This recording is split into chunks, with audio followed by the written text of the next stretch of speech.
Well, Norwich City are back winning. It's December, it's Christmas. It means we have a TNC Christmas Special. And we thought we'd invite Norwich City's biggest fan. Onel Hernandez. Here we are. How are you guys? You good? Hello. You good, mate? Good to see you. Good to see you guys. It's been 6.5 years since we last filmed the podcast, which is baffling. We've all aged a little bit and coming on. But we thought we've got a lot to catch up on. A hell of a lot to catch up on. 100%, mate. How are you? You alright? Yeah, I'm good. You know, it's obviously I'm at a new place. You know, as you know, like obviously at Charlton right now. Something completely new for me as well, a new experience. But as you know, like I try my best to obviously help the club and bring a bit of experience to that. And yeah, it's cool there. For the Charlton fans watching and listening, we're going to have a section about Charlton, but let's start with Norwich, Jack. And I think we should do it in season order. Okay. To be thorough. Okay. Let's get through as much as possible. Well, the last time we filmed, we just had promotion number 1 under Daniel Farke. We really are delving back into the archives here. Go into the Premier League, doesn't quite work out.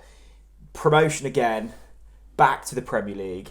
And, well, Chris, you take it away. I mean, what's your thoughts from back then? Well, I'm really intrigued, Onel, to know about your loan moves straight away because you got sent out on loan to Middlesbrough and then Birmingham. Yeah. And then at that point, did you think it might be over or did you always hope to come back to Norwich? So first, no one sends me out. No one was sending me out. Like it was never a conversation between me and anyone that had said like, you know, like you can go or something like that. I just felt like that time, obviously, we got promoted and we had spent a lot of money on like Rashika and players like that. And I was feeling like, you know, like, oh God, those players come in, they're top players. I probably will not get so much chance. And that was true. And obviously then I decided like, you know what I feel I regret it right now, like after that. Because I went then obviously on loan, but I regret it because when I see that season, obviously Farke got sacked. And the second half of the season, like you've seen Chemi like playing like Pracheta and all of those kind of players because he needed to change a lot because we've been losing a lot. And then obviously the game against Brentford when we won, then he lost his job. But he was trying everything. So I felt like, oh, what have I done? Because I went obviously to Middlesbrough and I played there a bit with a special coach. Obviously Neil Warnock, something like that I never experienced, but he's definitely a special coach. Like honestly, training session, unbelievable. Like special in a good way. Yeah, in a good, like rare, you know, like very rare, but it's a good character, you know, like never, like obviously you know him from all this clip, like you know, like crazy guy. Yeah, like then tell him, ref, something like you know all those clips that you see and all that. Like he's a special guy, and obviously then he got sacked, and then. Obviously, like then Chris Wilder came in, and I could have stayed there, but obviously he played a different style of football, and then I had good conversation with him as well, and then I felt like you know I need to get more on the wing, and then Birmingham came in, with Lee Boyer back then. He was the coach, and it looked then already a bit different, and I got to play more my position, and it was a good experience as well. So because they were struggling this year and they kept up. So the loans were initiated by yourself rather than the club, because when I look back at your first shot in the Premier League, I mean it's a long while ago now, but it felt fairly successful and you had a good run out, a couple of goals. Yeah, I'm surprised that you didn't want to give it another shot. Yeah, it's also because let's be honest, I had that time an agent. I switched my agent. Did you? Yeah, and this guy was saying like. Back then, I don't want to say names or anything. This guy was saying like, "Oh, Ned, you need to play. You need to go and play. It's very important." And I was thinking, "Yeah, okay, I need to do it." So, and then that's why I did it. But at the end, I was thinking like, oh, you know, why did I even listen? Like, because who gives the Premier League away? Like, that doesn't matter if you don't start but you get your chance at one point. Injuries, whatever happens. You get your chance, and obviously, I just obviously didn't. So Neil Warnock. I mean, we've already got on such a chat. There's so many Norwich managers that we are going to talk about in this conversation. But let's start with the first one, because the manager that brought you back to the club was Dean Smith. So I'd love to know What sort of conversations did you have with Dean Smith at that time? What did he see in you? What did he want of Onel Hernandez when he brought you back into the Norwich City fold? So I felt like with Dean Smith and obviously Shaky was there as well. Obviously he passed away. Yeah, very sad because I think Shaky was amazing. Like both of them are very good persons, like good like personalities, very like good coaches, speaking to the players, but I felt like with them, like my experience with them, it was like they're being too nice, you know, like and something felt a bit off, like, you know, like we went obviously to, I don't know if you remember when we went to Tampa. Yes, the Tampa Bay trip. Exactly, the Tampa Bay trip, and like it should be obviously a bit of a pre-season again, like to build, because the season wasn't so great. It was more like a pre-drink, wasn't it, Onel? Yeah, I don't know if it was a pre-drink, but I just know it was like not really a proper like to rebuild again, you know? It was like more like a holiday trip, you know? Like, really? Yeah, like everyone could like go out every day, have food in different places, not really working hard on, you know, coming back and being in the best shape. Because obviously we still trained, but the afternoon being off and players went there, and I saw players having pictures with Ric Flair and like I don't know, like it was obviously like, and then obviously I felt like, yeah, it felt off straight away. Not serious. Not serious, exactly. Easy, like nice. Not really. So that's the only thing I like remember was that. Or like I don't even remember very having loads of conversation with Dean Smith. Like it was not like he was good with everyone there, you know, like it was not personal, like catching me and saying like, hey, this or. Because I think back to that time and after the loan spells, and it feels like there was a theme. It was like, is Onel Hernandez going to leave Norwich City? Oh no, he's valued by the head coach. There is a place in this setup. Because it felt like after you had that spell at Borough and Birmingham, that summer was like, are you going to leave? Dean Smith obviously wanted you at the club. You wanted to stay, and you thought that you could obviously have a big impact on the squad. Was there ever a intention at that point that you might leave? Not really. No. I was thinking always like, and what I feel like, you know, I tried always to give my best. Like wherever I go, wherever I play, like I try to just deliver.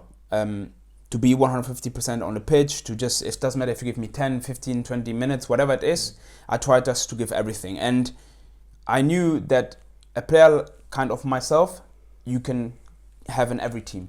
And I'm not someone that will be negative around young players or whoever. I try to pick up everyone up, try to be a happy person, and try to work hard every day. This is what I actually do. So, and I feel like kind of players like that you can have in every team. So it's not like, I'm probably not like Borja that just scores amazing bangers.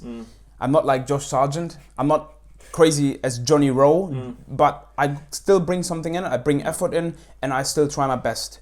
So, and that's why I think like it was easy for me then to come back and say like, look, like give it a chance. And the coaches knew about that. Like everyone knows what they have with Onel Hernandez. So, and it's always felt, you know, we obviously know you relatively well, but you don't hide the fact you are a Norwich City fan. Yeah, and I think that goes a long way, and often in, you know, tougher seasons or even seasons where it's going well, you need those characters around the place. We felt that fandom, Onel, with a moment in that season. It was 22-23, wasn't it? So Dean Smith's there, and I vividly remember Birmingham away, and you scored again against them. I think you'd scored 2 late goals against them in your career, and they're wrong. But as soon as you scored, the tattoo was that you ran behind the goal, you were slamming it. I mean, that just must have felt like such a special moment, considering you'd gone from being out of the team to being brought back into the club to scoring in stoppage time to win the game. That's epic. 100%. Because like this is exactly what I wanted to prove at that point. Like, look, I'm one of you guys, you know, like I'm one of that wants to be at that club, that want to give everything for the club. And I remember that scene because I seen it obviously in the last week. Obviously, you went there, didn't have really success, but I seen the clip, and it was like a nice clip to see, because that's what it means for me, like to obviously represent Norwich back then, you know. I mean, any more on Dean Smith, or it was or do you want to share?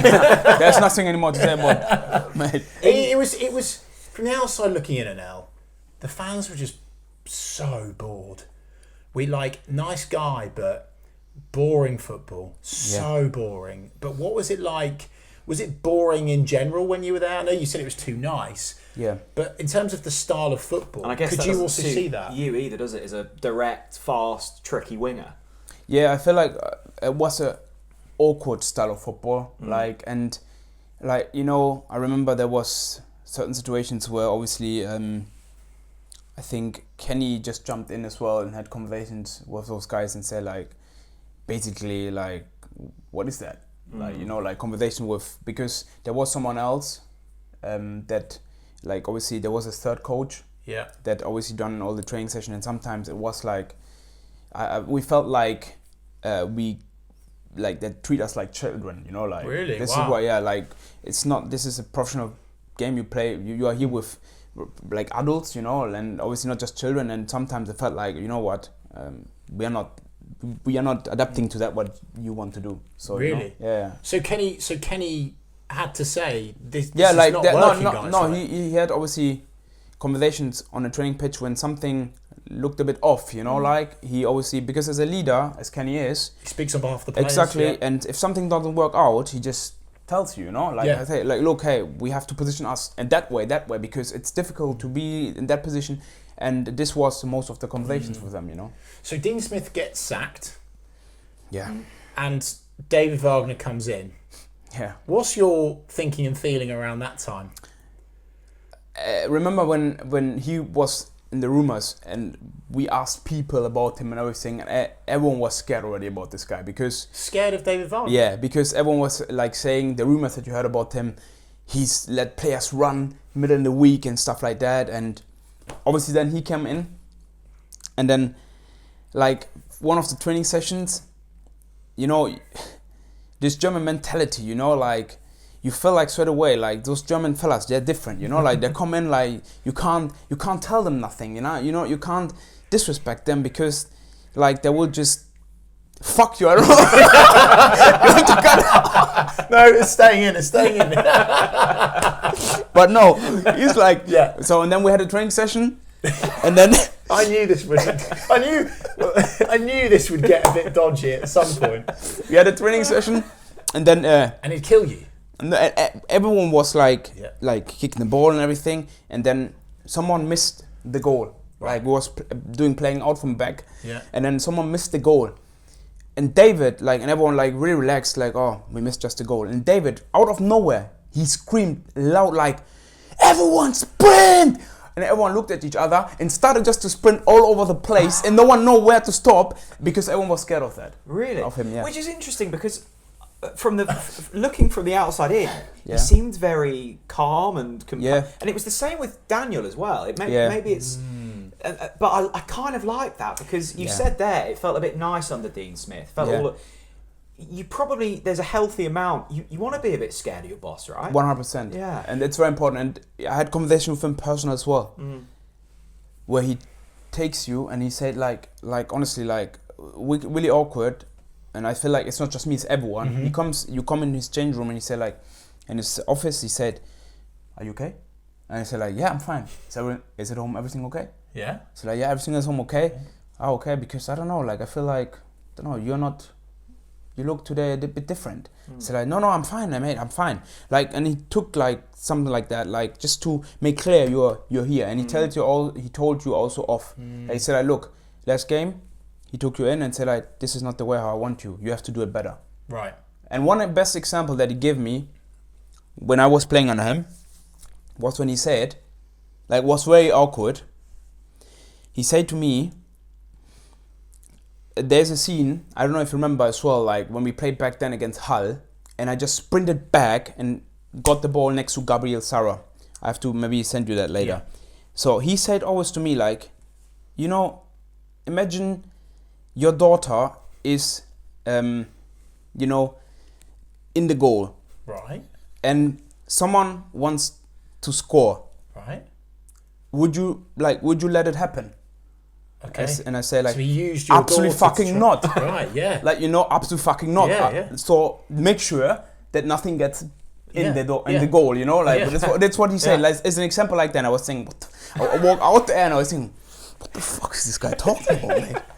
But yeah, it might be worth you sharing, Onel. You told me a story once. You might refuse to say it, and that's okay.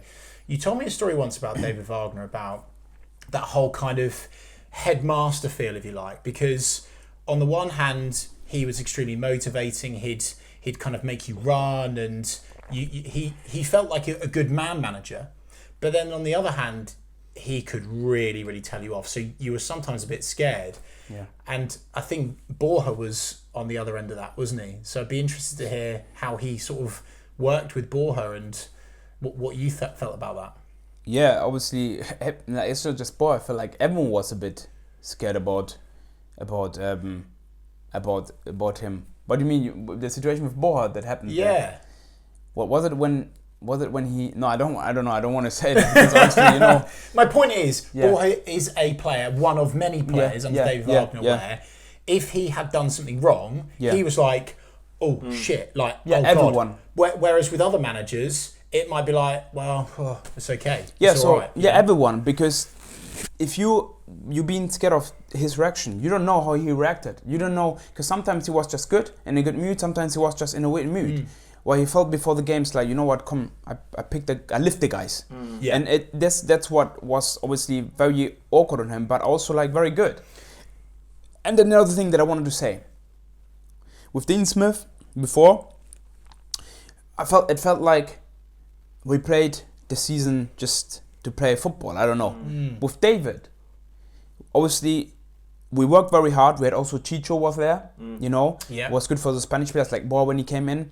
And David was all about, not probably the best football, but all about work, very hard work. And we trained that, like literally as a block, everyone defending, every day, like really hard work. And then one thing about him is that I remember he came into the change room and put something on it, put like a paper on and said like, put like what is possible, 1, 2, position 1, position 2, position 1 to 6. And he said, like clear as everything, guys, I want to see us in the top 6. And everyone knew from that day why we are turning up there and coming into. And I think it's always like, whatever you do in this life, you need a purpose. You need something that keeps you alive, something that every day you come to work. A bigger purpose. Yeah. Exactly. You know what you're doing it. And this was for me very, like, it was like every morning I came in, walk past, I know, okay, this is what we want. But did other managers not do that? No. Only David Wagner? Only David Wagner.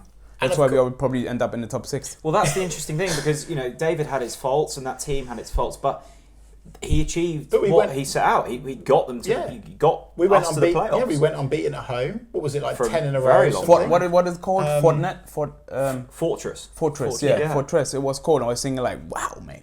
Because every time we went to Carrow Road as fans, it was like, well, we're winning this. Yeah. We're winning People this. got scared, mate. Carrow Road, mate. Yeah, that was quite a good season in hindsight. You look back now, after the disappointments we've had since. It was a good season, and it was, I think, a good season for you, Onel. Of course, you'll say you didn't score enough, you didn't assist enough. You've always told me that after Farke went, but that season, Coventry away, you scored a great goal. Yeah. And what about Millwall away when you set up Gabby as well? That was an amazing. So, what are your reflections on that season? Because we had some great players, didn't we?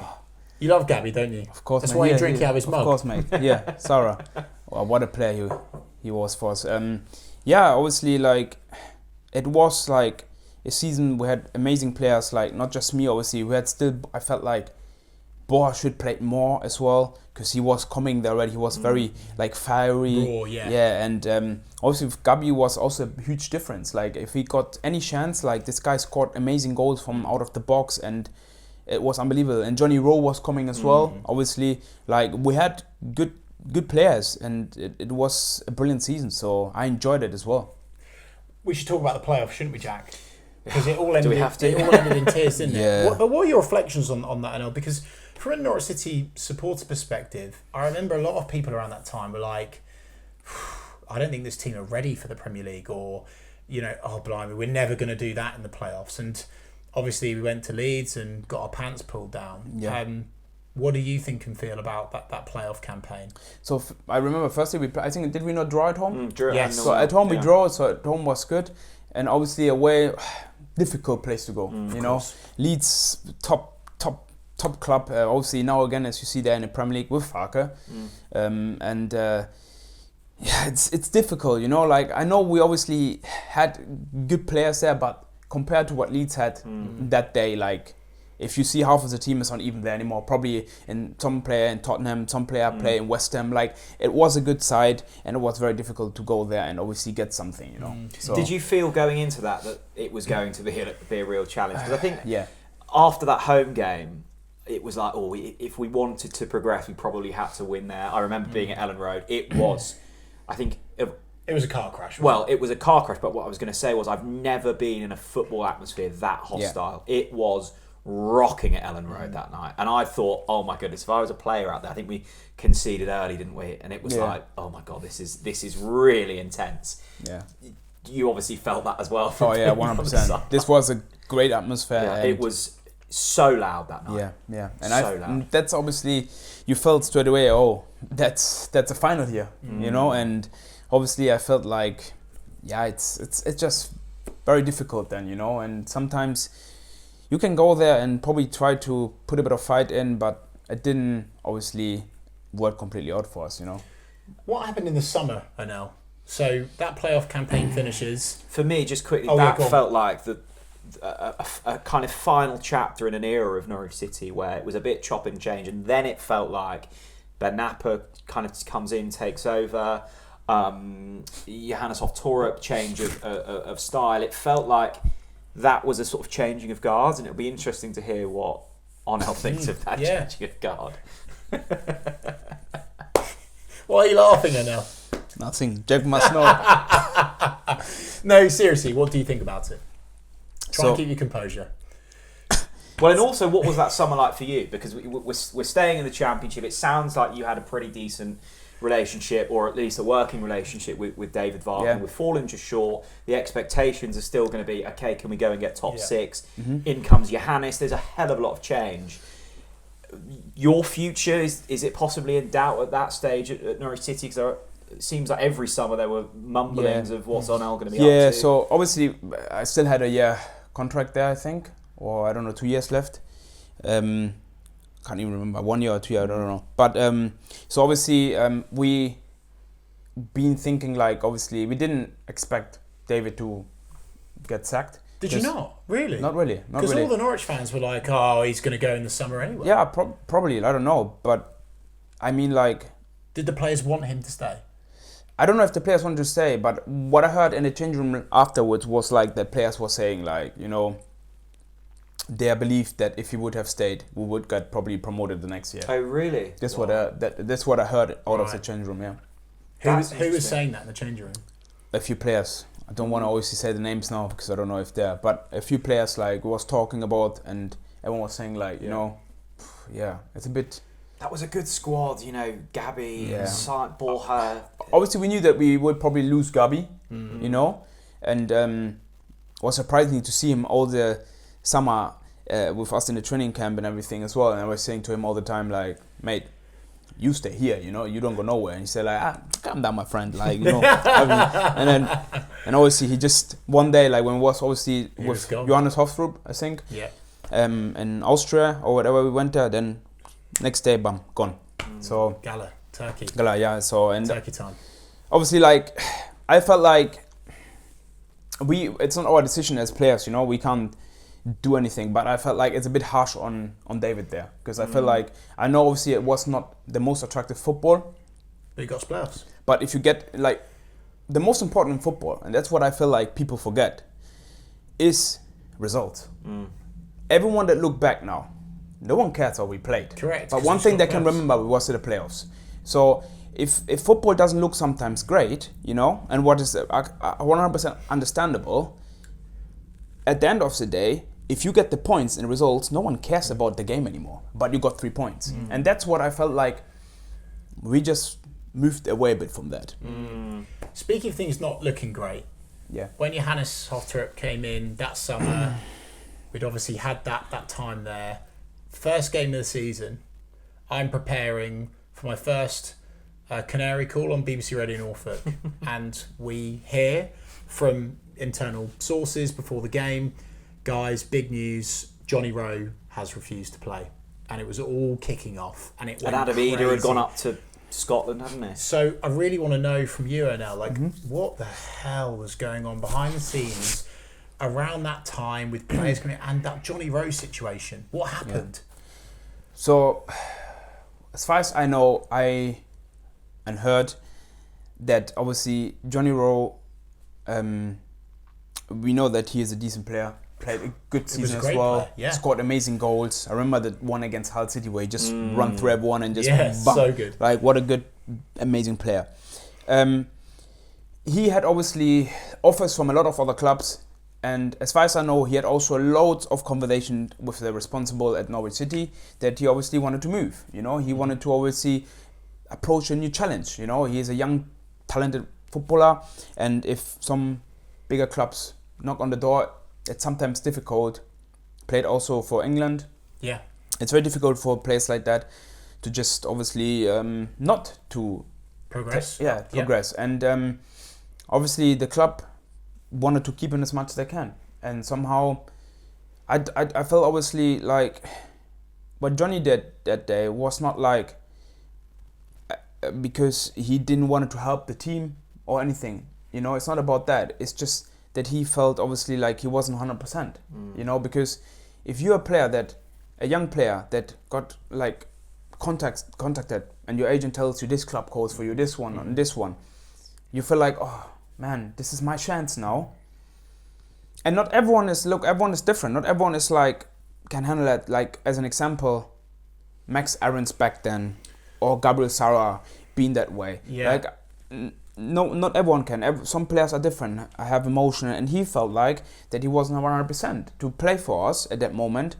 And I don't want to protect his action. Obviously, it was not nice because obviously we needed him. He's a very important player. That part for us because he was in the team. Exactly. So that must have really pissed the players off. Yeah, I wasn't even in the squad for that.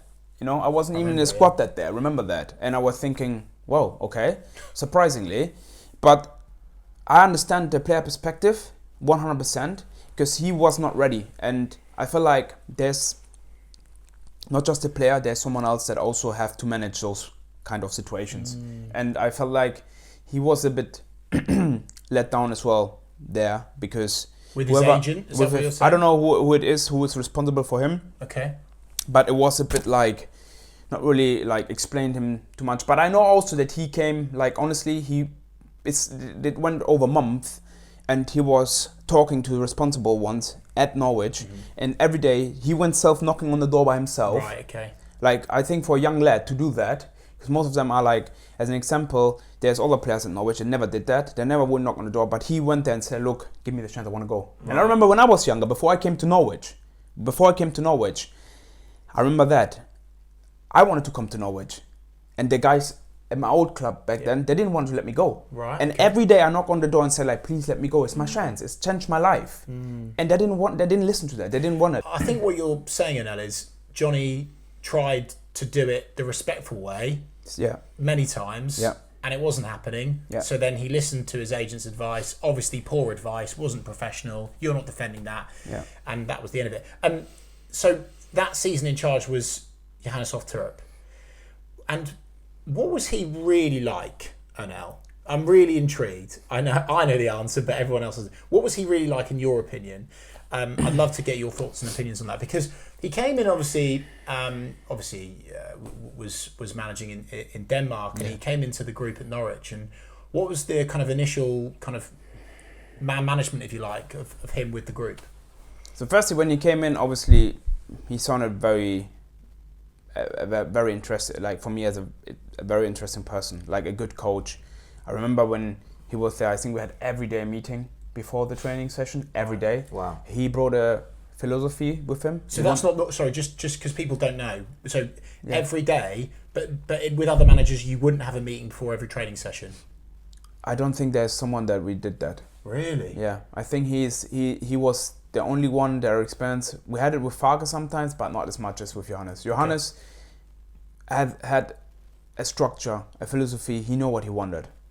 He wanted to obviously make sure the way how we play. Like, he had a very good philosophy. So, and as I said, everyday meetings, what sometimes you felt like was a bit too much, but he wanted to prove a point. He wanted to show, like, look, this is what we want to do, and that's why we have to understand first here in the room, meetings, watch that, and then do it outside. So he was brilliant in that.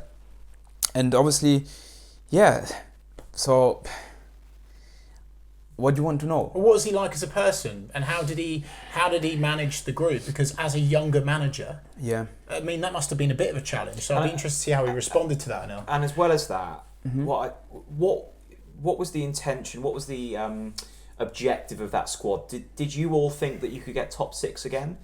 Because outside they're saying the objective is always top 6. Johannes is going, I didn't know that was my objective. I thought it was a 3-year plan. Yeah. I'm really interested to hear what it was like from a squad point of view. Like, what did you think the expectation was? So what I heard as a player in that change room back then, it felt like as well, like everyone was saying that's a transition season. From within the squad? Yeah, like it felt like everyone just hurrying and whatever and speaking and whatever in the squad is a transition season. Don't know where this came from, because something like that doesn't exist in football. If you tell me or tell your boss, like, hey, Jack, this year, transitioning, no worries, we don't make a lot of money, like we don't get the points in, it's fine, you're fucking gone, mate. Like, what the fuck, I want someone to work constantly. So obviously, but what I believe with Johannes, what was told him is that because when we had meetings and conversations as well with him, I remember he said like if you give me guys 2-3 years, then if you believe me that I can bring you in 2-3 years to the Prem, then we will be probably there. Sure. So I think in Norwich City he got basically sold a project that obviously if he get that time, he can create a team that he wants to, a way to play football that is well known,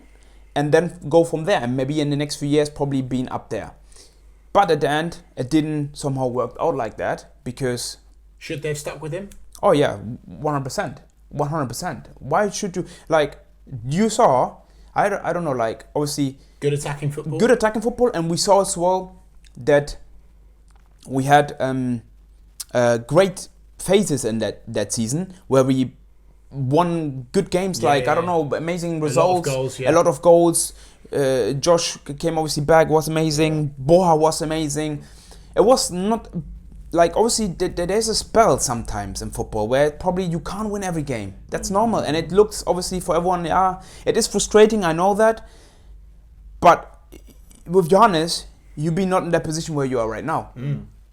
You're not down there. And I felt like, was it not 2 games left when he got obviously sacked? I felt like it was just pointless. I want to... Oh, sorry. You go. No, go on. Thank you. By the way, can I just say how hot are these hats? It is, mate. It is. These Christmas hats are ludicrous. Yeah, just... I want to... It's because you've got it over your ears. I've gone above the ears. I want to show them all. I want to zoom in on one very special game that season, which I'm sure you'll have amazing memories of. Coventry at home, the Amanqua Forsen heroics. Oh, yeah. Wow. And I remember that day, you just barging the play off the ball, getting the assist for Amanqua, and the stadium. What do you remember of that day, that moment? I felt like... This felt like one of those games where we've been well known for back then in the memories, like the whole atmosphere. Back under Daniel. Yeah, everyone was thinking, we don't get it today, and if a draw is fine. But then somehow, like, those moments, like, created, and then Forsen with 2 brilliant goals, like he scored obviously the weekend again, a nice goal. It's just unbelievable, and we live for those moments in football, And if you look back into that, how everyone is like just so happy, and the whole stadium is buzzing. It's just these are the best moments. What's Amanqua Forsen like? Because he's been injured. He's had a couple of injuries, I think, and Norwich fans and I'm sure Amanka is obviously frustrated that he's not had enough game time. But what's he like behind the scenes? Because when I've met him, he seems just like the most lovely, nice, friendly guy. But what's he like to play with, and how highly do you rate him? I remember when he arrived, and the first touches that he had and everything, a lot of confidence, good footballer, 100% good footballer. Obviously, it's obviously a bit difficult because obviously the league, it's tough, Championship, probably one of the top leagues in Europe, There is one of probably the best second division, and players from France, players from Germany, from Netherlands, they all want to come to this league, like it's difficult, and obviously players like him have to adapt, but he got quality. He just needs to obviously get to understand how it really is in that league, and obviously try to avoid a lot of injuries, but injuries are not really avoidable. Like sometimes things like that happened. I remember when we played against Palace in a cup and someone just came and bashed into him and just his shoulder. Like it's obviously very unlucky sometimes, but he's a very good player, and as you've seen as well at the weekend, he scored. He's a very relaxed person, he works hard, but on the ball, unbelievable. It remembered me when he came, obviously, like a bit of Moritz Leitner, because I wanted to go always on them, like Moritz. I remember when I played against Moritz, I just wanted to knock this guy out all the time. But Moritz, he knew that, and you never could get him. Like he got the ball, one touch, gone. Yeah. And I was running like that, and he said like, next one I get you. And he's like, come on, you don't get me. And I turn again, and then gone. And this is like, Forsen is very good on the ball. Like he can manage good. Just on that, because you mentioned the players coming in from other countries. We obviously had that under Daniel, and we had 2 championship winning titles under Daniel, yourself, Zimmerman, Leitner, Tribal, etc. Young players that we hadn't really heard of from foreign markets coming in. It worked beautifully, and yes, there were some flops along the way as well. What worked with that group of players that maybe isn't working so much now? Because which granted, it's different types of players. Yeah. But some players have come in and it's clearly just not working. What was special about that group that we've maybe not got with this one? What I found about this group is like we had a great mix. We had a great mix of players. Like we had obviously the young ones like Jamal Lewis, Max Aarons, Todd Cantwell, all those kind of Ben Godfrey, all those kind of players. And then we have like middle-aged players. I was that back then, a middle-aged player, like 25. What are you now? He's an old boy now. Too old, mate. Too old. Veteran. Time goes so quick, unbelievable. Felt like I was there yesterday. But yeah, like obviously middle-aged guy like me, Sabini, players like that. And then we had obviously the experience side, like Vranjic, Tete, Puki, like all those kind of players, Stiepermann, like There was a balance. It was amazing balance, and it worked. Literally everything worked out. And you had like young players like Max Aarons back then that tried to drift a bit away, but then you got like Mario telling him like, what are you doing, mate? Like calm down, Like we had a great atmosphere and a good balance, and that's very important. I think you can't just, in my opinion, I feel like these days everyone is looking for the next big talent, and. Yeah, it's amazing. Yeah, you probably looked for that, but also like you just can't, like there's a lot of talent out there, but it doesn't, like it's not straight away a hit.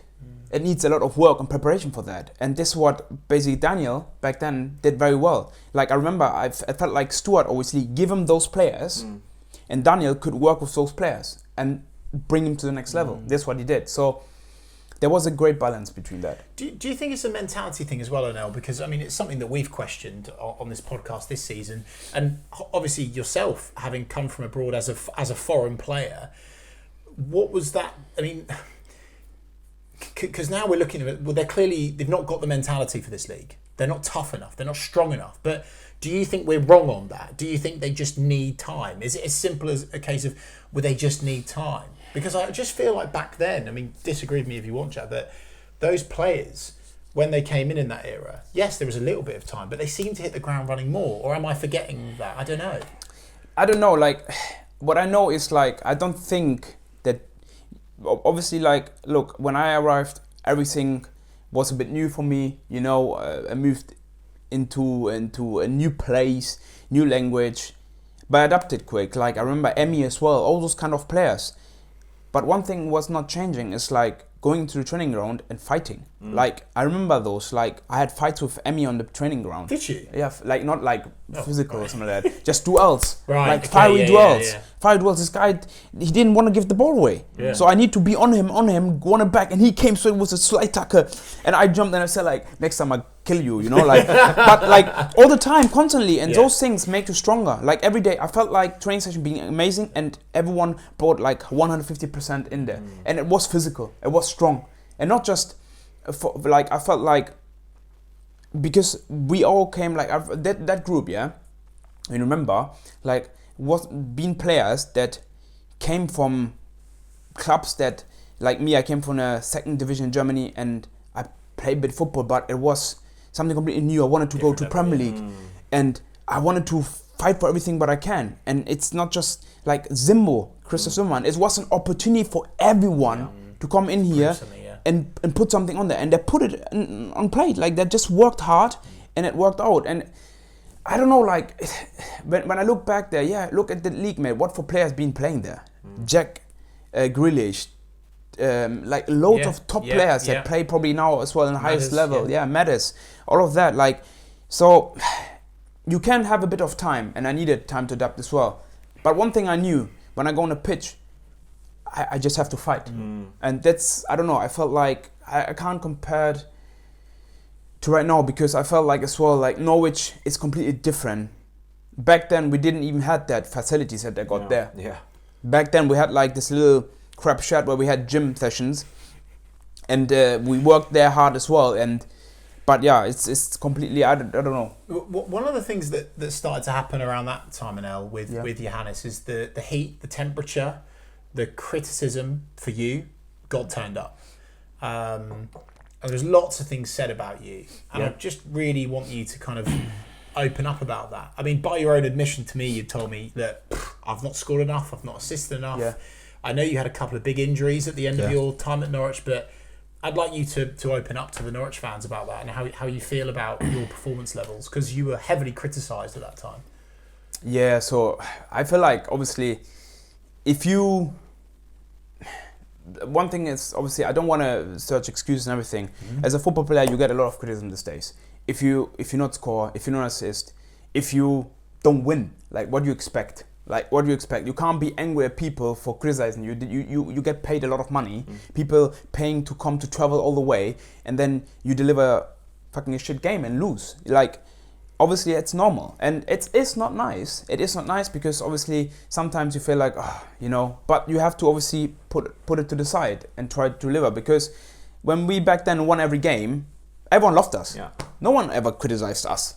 Like, it's just simple as that. And for me, obviously, like, it was also difficult because I had amazing players in front of me, like Boha, that just week in, week out, like, put some bangers in there. Gabi was amazing. Obviously, I had Jonny Rowe as well on my side sometimes. Like, it was difficult, but I was not a player that just jumped away from that fight. I was thinking, you know what, wow, okay, I got something to compete here, you know? And obviously, it was not enough. And at some point, I understand that. It was not like that I obviously scored a lot of goals, but I tried my best. Like, as you said, like the Coventry assist, I came in.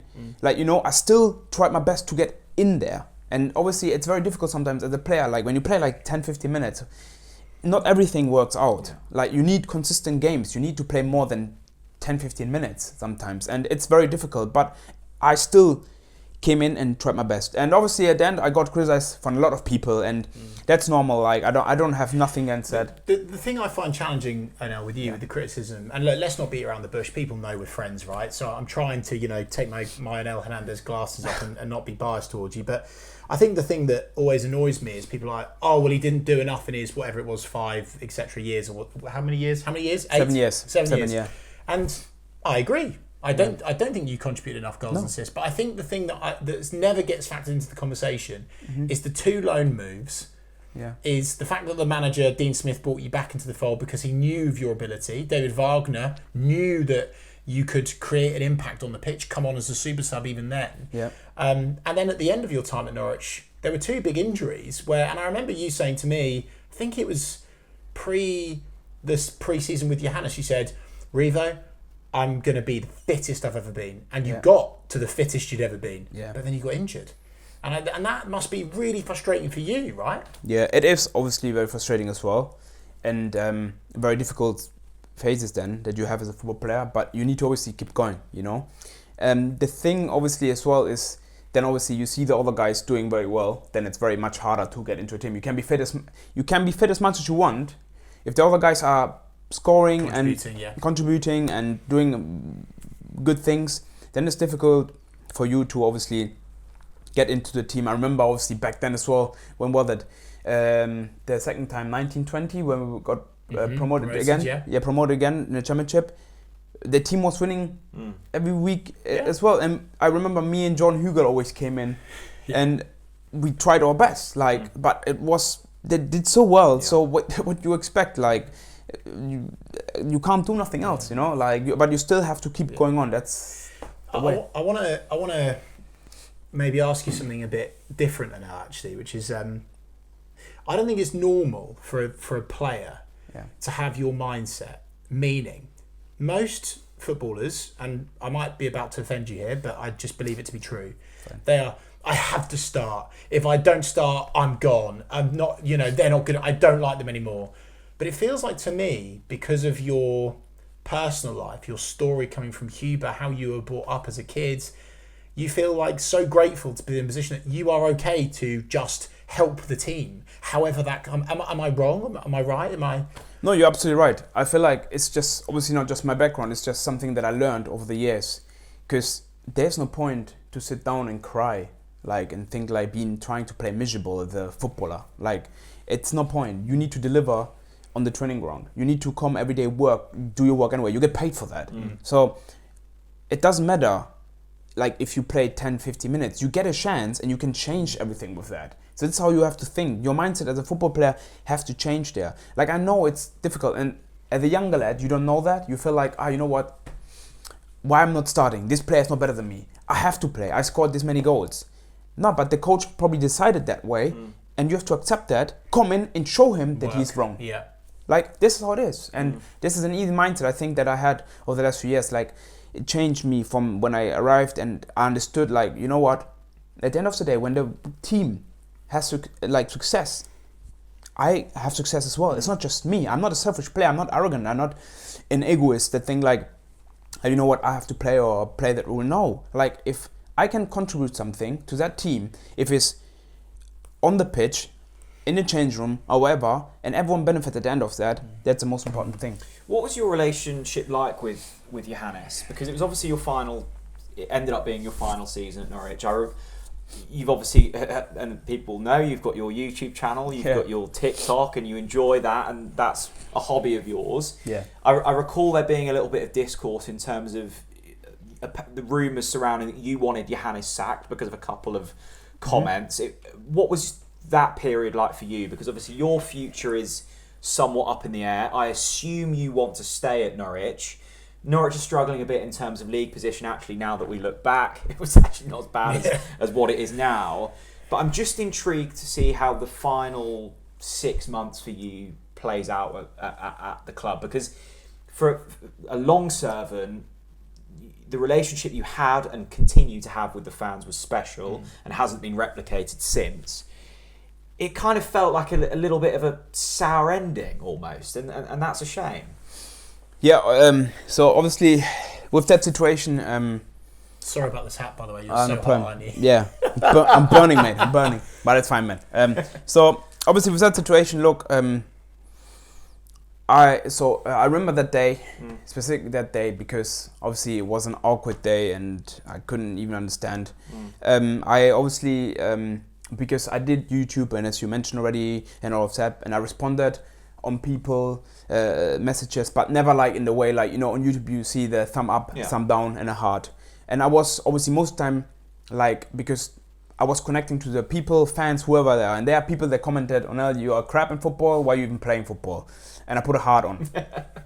Because you wanted them to feel heard and listened to, right? Yeah, I seen your message basically, you know, but not I agree with it with a thumb up. Sure. Or thumb down. I don't want to get involved. I just seen your message. That was for me the communication to that. Yeah. And somehow, obviously, some guy commented like about, obviously we want Johannes sacked and stuff like that, obviously because it wasn't running well at that moment, and obviously I put a heart on that, but I don't even remember if I even seen the whole message. I just sometimes go like, you know, and then and next I think then like after training, I don't even know when I put a heart in, but after training I remember Gunny came to me and said like, bro, what have you done? I mean, like, what are you talking about? Like, look on Twitter. I said like, what? I don't even have Twitter. And he said like, here, look. And I said like, oh, what the heck? Who took this like? And you know how fans are, they just see something and just wanna just cause some trouble, like for no reason, whatever. Because I would never say anything about my boss. Like it's not, if I would put it in there myself, get him out or whatever. Sure, then that would be unacceptable. Yeah, exactly. So I would never like. I just was thinking, you know, I connect to you guys. I just like and everything, and don't even bother that it gets so big. So obviously, then it was all over social media. How social media is these days. If you put something out there, it spreads like I don't know. And then obviously that day, straight away I was shocked, and I went to Johannes and said like, oh shit, I have to go to him and like tell him that I don't mean that. Like this is nothing against him or whatever. So I walked to Johannes and said to him like, hey Johannes, look, I showed him exactly the thing what people were saying, and the heart was on there. And I said to him like, look, this is not, I don't mean nothing by that. I don't have any problems with you or anything. Like that's a misunderstanding here, whatever. I don't know what people. And he said like, and Johannes said clear there. He said like, look, I don't care about that. Like that's social media. What do you want me to do with that? Like I felt like as well like.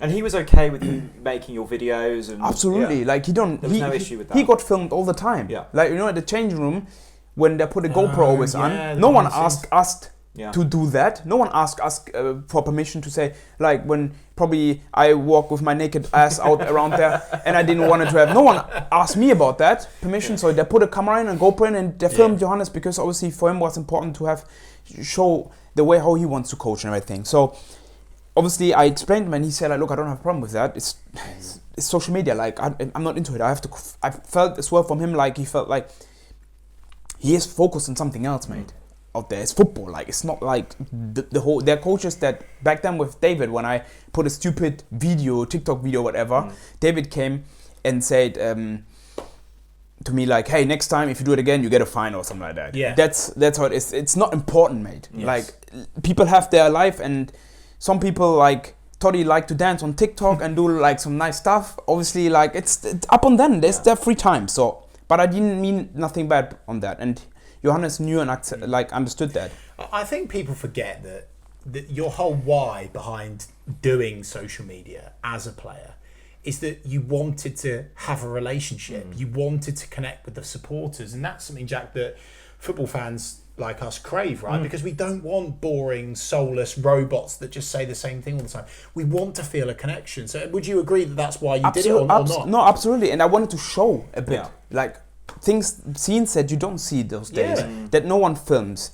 And somehow like the club started as well to film the change room scenes and everything, what never was before. Yeah. So they copied that probably from me, I don't know, mate.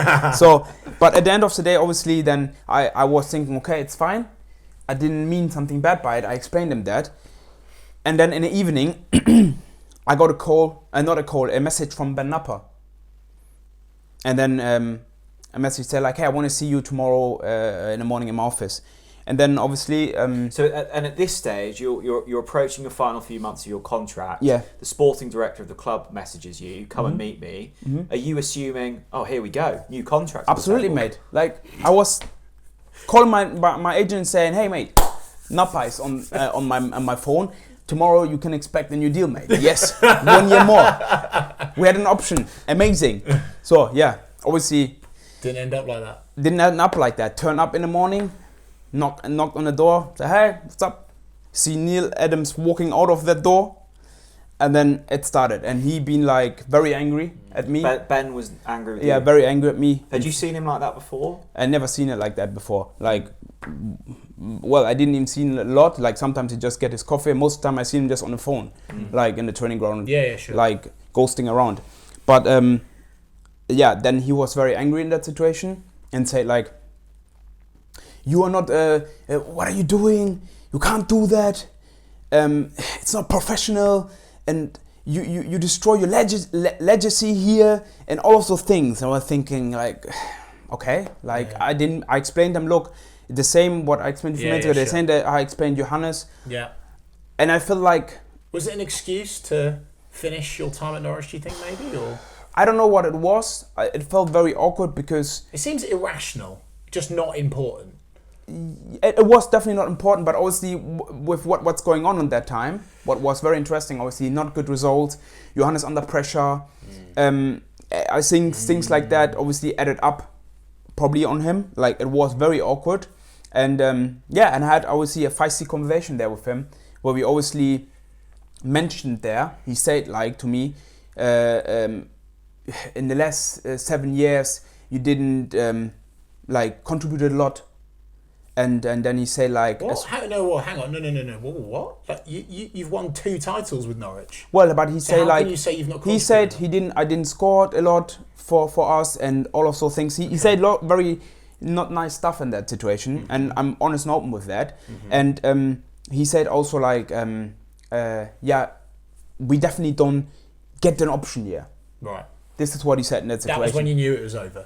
That's when I knew I was over. Right, okay. I don't want to say what I said to him in that moment because then I exploded as well. Yeah. Like in that moment and say to him like things that I had to say. But I felt this was not fair treated there in that moment. But I also knew as well it didn't just came from Ben. Because Ben just not sits there all the day and look around Twitter.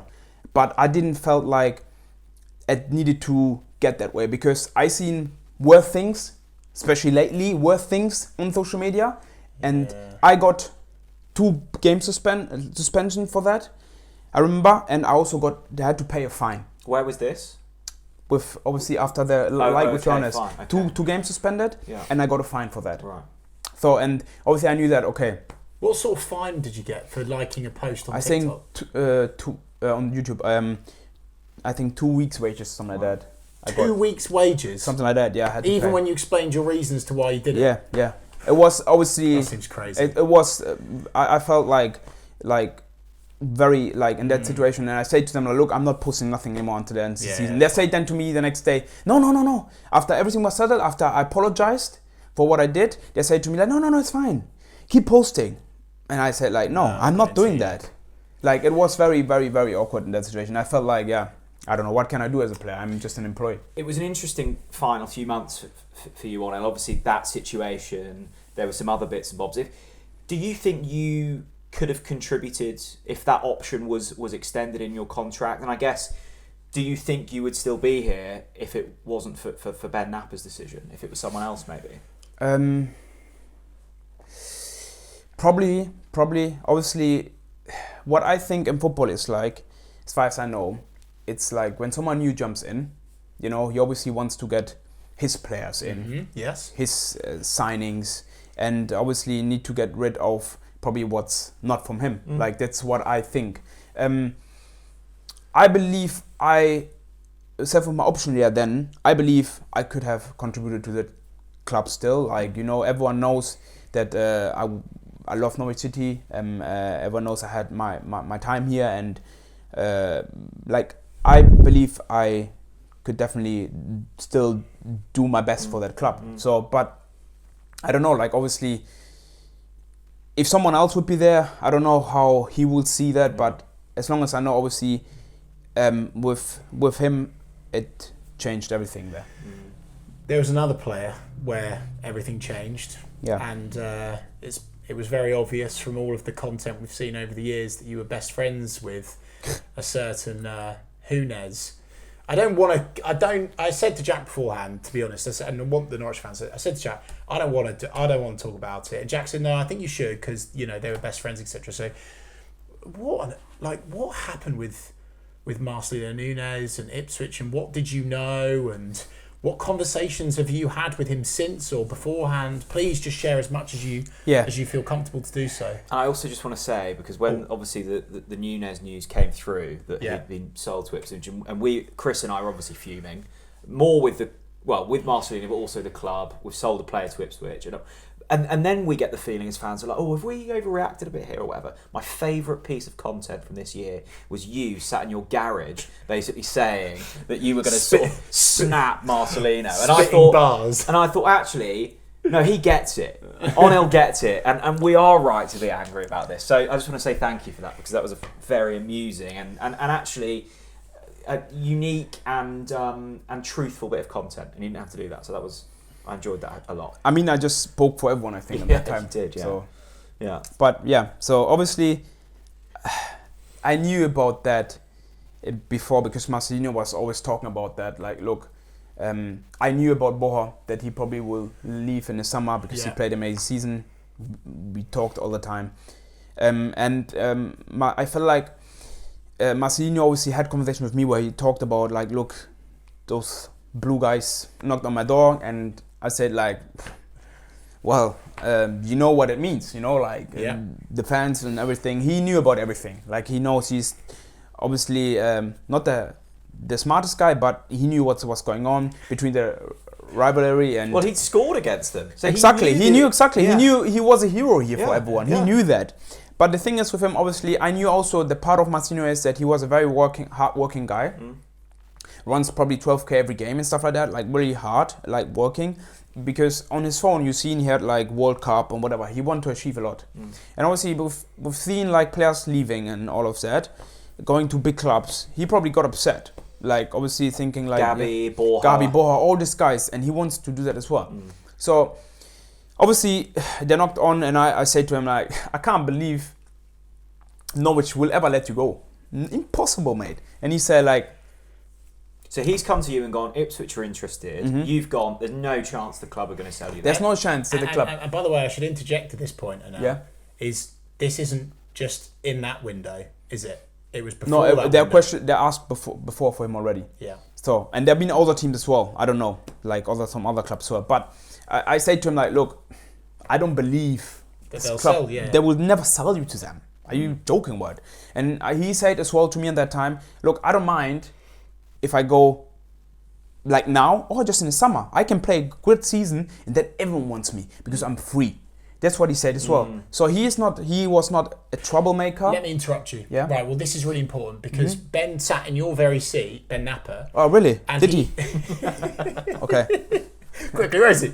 And he said, but you don't want a player that's just going to, well, essentially he alluded to the fact that you don't want a player on your books that's just going to down tools, give up, be a nuisance, be a problem around the group.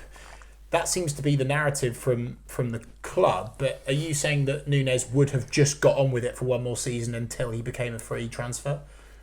Well, or do you think he would have been a problem? I think I would be truthful. I think after he was left, I would sell it that way as well to everyone. I would sell like he's injury prone. I would sell that he would be a problem maker and stuff like that. I would sell those things as well. But okay. Did you ever seen Nunez doing something like Jonny Rowe did? No. Marcelino was a very professional. And that was the thing, because I think it was about 2 weeks before he was sold, we played Watford in the Cup. He scored, celebrated. Yeah. So I was like, is he forcing a move? Because it doesn't look like he was not forcing anything. Obviously, I don't know what is behind the scenes with agents. Sure. Agents are the ones that deal for everything, like they do everything behind the scenes. But the player, just the experience that I had with him that time, he turned up every day, he worked hard, and he just tried his best. And that time, obviously, I was not more there as well. He called me literally every day. I was with Marcelino every day on the phone, like, because obviously, we had such a great friendship, and he felt sometimes. But yeah, you're not friends anymore. Obviously, not as how it was, like with that move. It's obviously a bit different now. But back then, obviously, before that move, he called me literally every day, sent me videos and everything. And what he told me as well in that time, he felt he was not valued anymore from them anymore there. So he told me that, like, obviously, remember when the season started, he didn't even started the first game. No. Like, was probably on the bench, I don't know. And yeah, of course, he had some injuries here and there, but mate, he's a player that runs 12k literally every game. We had game 3 times in a week. He still run every game 12k. So ambitious. Like, it's not like he's bad now, and somehow suddenly he's one of the worst players that we ever had here, and just because we saw him there, that's not the point. And if you've seen him now, there where he's playing now, he do well for them. He scored already a few goals, free kicks and whatever. Like, wow, somehow he's yet now so bad, is he? So you think there was a world where we could have kept him this season? Because Mark Atanasio came on Radio North and said this wasn't a thing about money. We weren't doing it for the money. But the narrative that seems to have been pushed out is he was a problem around the dressing room. By the end, he wanted a move, so let's cash him while we can. Because, as you say, he was going to go on a free anyway. I think I don't think I'd never seen him as a problem. He's probably still could have said no to Ipswich though. You could definitely definitely put it down there, but I understand the football perspective, the other perspective. So obviously, there's an example that I have back then when Buendia wanted to leave. Yes. Yeah, and Stuart, I think this was the rumors back then that Emi wanted to leave. He had good offers on the table, but Stuart said to him like, you know what, stay 1 year more, bring us to the Premier League, and then you can go. And then he went in the summer to Aston Villa for a lot of money. So you can use that momentum to tell the player, you stay here, you don't go nowhere, stay here, you work hard, and then it will benefit the player. And the club at the end of the day, then let him go. At the end of the day, he's a free agent. I don't think Norwich needed the money so badly. I mean, they spent a lot, 55 million in 2 years. I mean, that's spending a lot. That I think if you gave Farke that money, he would probably get twice the season promoted with that amount of money. But, like, obviously, yeah, he obviously got then... And the sad thing, Onel, because I know you were obviously as angry as we were, you are a fan of Norwich City. It makes me sad that Marcelino sees Ipswich Town as a better opportunity to the Premier League than us. That's what hurts me the most. Yeah, because obviously, as you know, there's one player maybe back then that did it, Andy Marshall, obviously. Yeah. But otherwise, since when is it possible?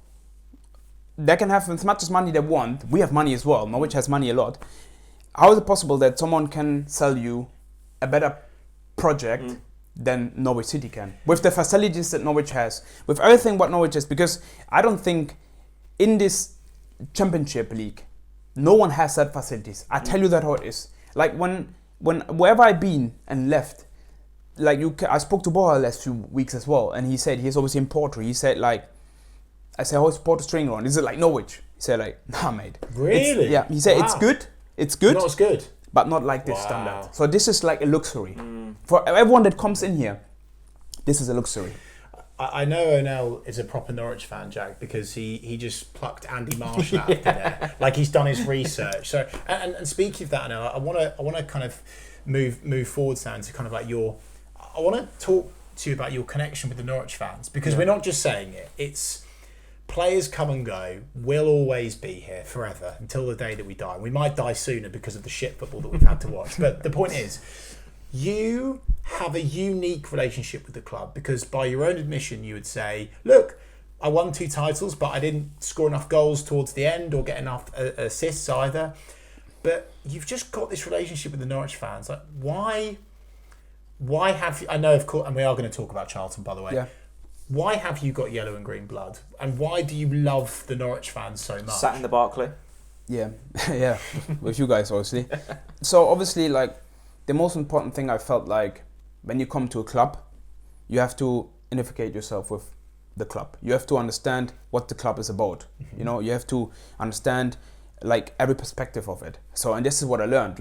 Like, obviously, I made a lot of friends as well. Like I made probably, I don't know how many friends I have, but every one of them is Norwich fan. So, and everyone, like, it's not just here, it's everywhere. Like, and I think connecting to those people that are probably in the club, the most important ones, because they're the ones that travel everywhere to see you, to support you, to be there. You need to give them that attention. If you don't do it, like, then what are you for a person? Like, I know we footballers just play football and make money and whatever, but that's not everything. Football is much more. And like, I remember myself at Carroll, like, after the games, like, probably when we lost or whatever, I could just left and go home, you know, but I never did, because like the crazy thing about this is like, I build a relationship with those people. And I remember there was a teacher always there. She always came to the game, and like she also like was a teacher of my missus and stuff like that. And she was a Norwich City fan, and like she hugged me and we had conversations. She told me about her personal life. Someone died in her family, and I sit there and was still talking to them and listening to them. And I felt like sometimes as a football player, it's not just going there playing football, it's also just giving your time to those people that support this club and support you. And that's, I think, that's the thing that I did most of the time, like sometimes signing there, like going to everyone, because I couldn't live with the fact that if I don't go to this guy and just step over and go to them more, I will feel bad. Yeah. So, but I think this probably a personal thing. That's not everyone is like that. It's just a personal thing. So, mate, how many hours do you think you? Because players didn't do it. How many hours did you spend signing things, taking pictures, doing videos? And also, what I found interesting is you once told me you spent your own out of your own money. You didn't just get these shirts to give to you were buying the shirts from the Canaries shop, and then So obviously, tell us about that. Obviously, I buy all the shirts all the time, like, and then obviously I just try to give the people them shirts. Like I feel it's a good, nice thing because, like, look at the end of the day, it's just money. At the end of the day, it's nothing. Money is not like if you see a little boy there, they probably maybe one day can have the chance to play probably at Carrow Road, you never know. Like seeing it there and then give him a shirt, and you see after that smile of those kids, that's priceless. So, and that's a fact. Like I think that's something very nice that everyone can do, and I don't think that's something like every penny for that I would give to see someone smile and being happy that day, because for them they will always remember that. Who taught you that? Who taught you that? Why have you got that in your personality? Is it your mum?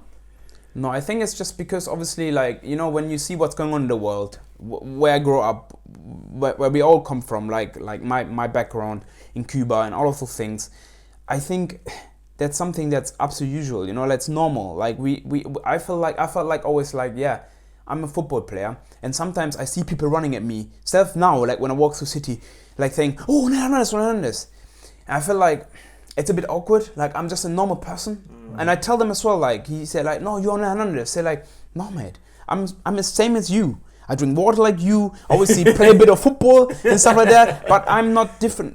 There's not much difference between me and you know, and I think it's just, that's what makes me different to a lot of things. Last game at Carrow Road. How hot are you getting now, by the way? It's fine, mate. These are something else, aren't they? Don't worry, mate. How hot are you in this You hat? need to pull yours up a little bit. Okay. I want to talk to you about your last game, Onel, at Carrow Road. Yeah. Because I remember everyone had done their lap of honour, and you took about 3 hours to walk around the pitch. Again, you didn't miss a single person. You signed everyone's shirt. You took all of the selfies. How emotional was it for you on that day, given that you'd been at the club for that long, and of course, your good lady Kesha and Dream, you're on the pitch with you. Yeah. That must have been an emotional day for you. Yeah, it was definitely. Obviously, it was very emotional. I felt like, do I cry or not? I tried to not cry and everything, but I saw that lady come as well around me, try to cry and everything. I felt like, whoa, what's going on? Like, I had to keep my emotions in myself, but it was a nice, like, ending. Like, it was people, like, been waiting there for me. I think I vlogged that all as well. It was very nice at the end. And yeah, very emotional, but I think I realized it more afterwards, like, when I just drove sometimes past the train going past Carrow Road, and was thinking, mate, it's done now. What the heck? Like, what do I do now with my life? You know, like what is it? Like, and it was then awkward, but you know, like at least it was at the end a very good end. You know. Well, it must have been strange for you because it'd been 7 years of your life. Yeah. You started a family. I mean, you're a completely different person now to when you first joined. You've got a family, a lovely young family, or you live here, Premier League football here. And at that point, you didn't know where you were going in terms of your next club. So it must have been quite a strange few months for you, and quite. Yeah, it was. It was a very few strange months as well. Because I remember you vlogging. It was like, you go get your coffee, work out, and then it was like, what do you kind of do? It was obviously we had some international as well games there, so I was preparing for that. But yeah, I didn't knew at that time, because obviously I'm 32 now, but I didn't knew at the time what would be the next step. Like I was just try to prepare myself as much as I can to be ready for the next move, you know. And it was really awkward moment where you sometimes, like as you see now as well, Christoph Zimmermann, I think he retired in the last 2 weeks. Like he's 32, like legend. My age, and yeah, he's a legend. And I mean, he could come back if he wanted to play Norwich. Yeah, he could have done. But yeah, obviously, yeah. Could you? We haven't had a bloody winger all season. Like obviously, yeah, it's awkward, but that's football. Before we move on to Charlton, which I want to talk about, I want to ask you one more Norwich City question, unless you've got any more Norwich City questions. I've got one more Norwich City question for you. If you could go back in time now and do something different, or do you have any regrets? What would you have said and to who, and what would you have changed to change the course of your Norwich City career? What do you mean, which ways, like, changed? Yeah, like if you were to go back in time and speak to someone, if you were to go back in time and, you know, choose to do something differently, would you have left? Would you have said something to a manager? Would you like? I would have probably never went on loan.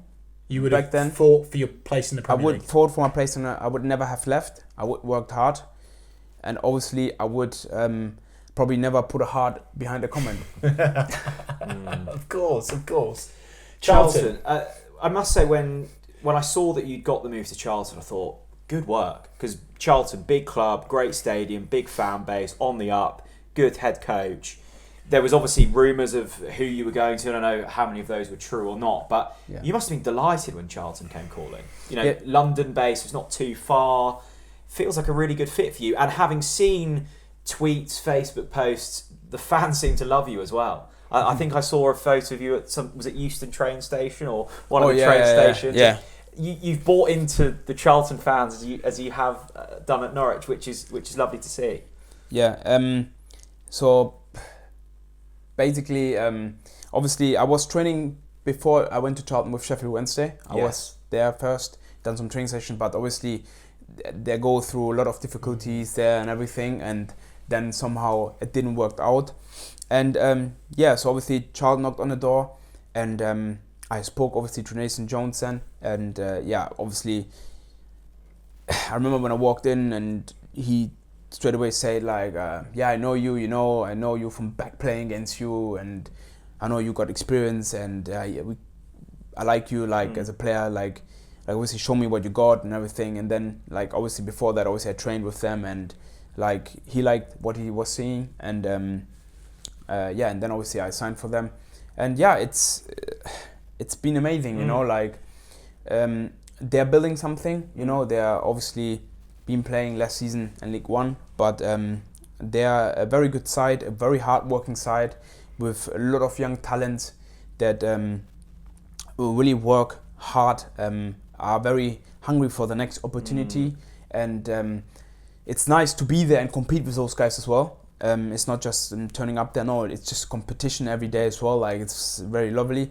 And obviously the manager as well, he seems like a good guy. He's a very good guy. Like, a lot of people have their own picture on him, you know, but he's very emotional, he's passionate about it, and I think that's something that I would be as a coach. I think I would not just sit there sometimes and just think about him around and say like, hey, you know, like, what's this? Oh, okay, like, no, I would say, fuck off, man, what the heck is going on? Like, come on, let's go, lads, you know, let's go in the duels. I would do that as well. So, and I feel like he's the kind of, he's the kind of guy, I feel like he's like similar to Jürgen Klopp. You would kill for him. Really? Like, you would, he's someone... I get that vibe. He's very motivated. I've seen the videos of him celebrating. Motivating, and obviously, like, just he wants to make players better, and he has a big heart for players. Yeah. But to an extent, you know, he wants obviously also win games. But this is probably like a coach that I never had in my life. Like, if I put the list of the coaches that I had, like, I would put probably number 1 Farke. Yeah, of course. And number 2 I would put probably Nathan Jones. Really? Wow. 100%. Yeah. Wow. Because he's like, And not just him, obviously, as well, the whole staff there as well. They're all working hard. And I like what Onel said there about players there that want to improve themselves. And it felt like we had that under Daniel, particularly in that first promotion. You had lots of players wanting to get to the Premier League, wanting to prove themselves. I know you've got Sonny Carey in the Charlton setup. Norfolk boy was playing at Kings Lynn a couple of seasons ago, now scoring goals at Portman Road. Not that that's particularly difficult to do. Yeah. But stories like that, you need those types of players. You need players that want to go to the next level. 100%. And I feel like with them, like, you know, Sonny Carey was, as an example of that, he was a free agent in the summer. And he's a brilliant player. Like there's much more. There's a young talent as well. His name is Ibi, like 18 years old, left-footed, right-footed. Like, especially Charlton, you know, because they are around London, they catch up all the good players from other teams, and there's a bunch of them. Like, I tell you that, I just walk in there in the training ground, and all this talent that running around there, it's dangerous. Like, honestly, it's scary. I seen it because I train with those guys, and it's scary. Like, we had like last days, like 18, 19 years old around. What they're doing with the ball, you feel like, what the heck? Like, I didn't say that before. Like, and it's like, what I'm saying is that they're building something there, and I think with Nathan, obviously, he knows how to get those players into and how to push those players, and he proved that before as well, you know. So it's something that is very exciting. If you were to compare, I know it's difficult to compare now, but if you were to compare Norwich and Charlton, you know, what it's like in the changing room or the squads or the club structure, like what are the differences? Because I remember you telling me off camera about the fight, the mentality, the aspiration. Perhaps that wasn't at Norwich, but I'll let you kind of divulge. What do you mean with this wasn't at Norwich? Like, what's the difference between right now or back then? No. Right. I mean, right now. I feel like that like when you see it right now compared to Norwich, Norwich has a lot of players that obviously they're also from foreign countries, and some decent players on paper, you know, like not players that are bad, but I feel like the players, I've been not in this season in the change room, you know, but what I seen at Charlton is like that those players are like, I can compare them to 18-19 when I see an Emre Buendia fighting for every ball, when I see Stiepermann, Vranjic, those kind of players, they're being all hungry for success, and this is those players. They're basically in this change room. They're sitting there and thinking, you know what? I want to play maybe for Norwich one day. I want to play for a big club, and they're like in that process where they work hard, fight hard for everything what they want to achieve, you know. Is it true you've been playing left wing back? Yes, I've been playing left wing back. Yeah. How do you feel about that? Do you like it? Do you enjoy it? It's a different position, but I think, you know, football changed a lot, because I feel like now those days I think footballers can play in completely different positions, you know. So I feel like it is obviously a different position for me, but I'm still on the wing, so I can still, obviously I have to work back, you know, but track back, but it's still positive, and I still enjoy it and like it. And obviously with Chris, with the fans as well, like, you know, when we played at Portman Road, I think I never got abused like that. I tell you that. It's hard. I was but you had the last laugh now, didn't you? The ear was out. Absolutely. Sonny Carey. Absolutely, yeah. And it was, I would have liked to come on, but obviously things got not happening. Something worse would probably happen that day. But I remember when I just walked off, honestly, they just went all over me. And then at halftime, all the Charlton players were saying like, "What the heck is going on here?" And I just heard "in your head," and I said, "Oh, come on, mate! Honestly, it pissed me so off now." But at the end of the day, we got them what they deserved that day, and not there as well. Like when we played against Hull, I took the train back, and I was sitting in a train for 2 hours with a group of fans and chatting about everything. That's probably where you saw the photo as well, and have great conversations. And the fans, Charlton fans, are brilliant as well. Yeah. Like, you know, they're a good club. Yeah, they attend to the games. They are there. They support the club. and good. So in bad time for them is also like obviously they're back in the championship, they're excited, and it's something amazing. And now there's a game coming up on Boxing Day, Norwich City FC versus Charlton Athletic. You now play for Charlton Athletic. Yeah. What are your emotions going to that? You must be massively looking forward to that game. Oh yeah, absolutely. You know, I'm obviously excited to be back at Coal Road. You know, and obviously, look, it's at the end a football game. I'm Norwich City supporter, but you know, I play for Charlton. I want to win that game against Norwich. What the? Are you joking me, bro? What do you think that I Hang just on, cut the camera? No, obviously, you know, like I get it, mate. I want the best for the club that I play at the moment, and obviously we don't know how the game will be. You know, it's obviously it will be definitely a good game, and it would be nice for me to be back at Coal Road and see everyone again. But obviously, ultimately, I want to also win. What happens if you score? I will obviously not celebrate because I can't celebrate. Like it's not Good like man. Birmingham back Good then, man. because by Birmingham people think like that they made me or something like that, Right, because I okay. was half season on loan there. Like I never had anything to do with them, and I was not half season. Like I was not a player from So them. you're not going to celebrate? I will not celebrate. I will obviously try my best to win, and but I will not celebrate because obviously of the history with that club and the respect to that club and people. I don't want to do that. Good man. What do you think the feelings will be being back at Carrow Road, granted in a different changing room, seeing familiar faces? Will there be anyone that you maybe don't want to bump into? Or it might, you know, you spent a lot of your life at Norwich City, and it's probably going to be a slightly strange feeling. Yeah, it would be definitely a strange feeling. Most of them, like, I'm still in contact with a lot of people. Like, they became friends. Like, honestly, the staff members, physios and everything, like, they're all still friends of me. Like, I talk to them constantly. I'm on the phone with them, just call them up and throw at them or send them a crap picture or whatever. Like, I do that all the time, annoy them, but they like it, it's a laugh. And yeah, but obviously, yeah, it would be, I think it's just, I would be nice to be back there at Carrow to see everyone, and yes, but obviously see probably some people that I know and had great relationship with, and other ones probably I don't want to see, I don't know, but yeah, that's how it is. I know the answer to that. Onel, if you don't start and you're warming up, you'll of course be warming up towards the Snake Pit, where, you know, we always used to sing your song. Do you think you'll get a good reception? Do you hope you'll get a good reception from the Norwich City supporters? I think so. I hope so, because obviously I got a good reception when I left, you know, and I still have great like friends around here in Norwich. Like honestly, I'm as well in a Facebook group. I'm an admin. I read all those.